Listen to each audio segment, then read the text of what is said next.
नमस्कार, मो नाम हूँ तरुण नागनो। भीम हाई स्कूल खराड़ आसी। मोर प्रोजेक्ट नाम हूँ डायनामिक जेब्रा क्रॉसिंग। दिन को दिन जानवाहन संख्या बढ़िया सह बहुत परिमाण में ट्राफिक समस्या देखा जाए है।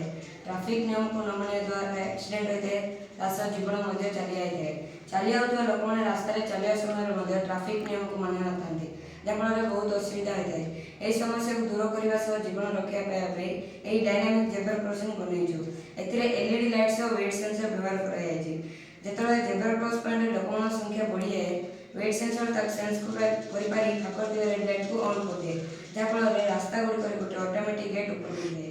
या फल लोक मैंने सहज रास्ता पार करपारती और एपट गाड़ी सेपट जापर ना, सेपट गाड़ी क्रॉस कर रास्ता पार होगा ग्रीन लाइट लगे, सह रास्ता अपोजिट साइड रेड लाइट, जहाँद्वारा कि जेब्रा क्रॉस गेट ऊपर उठे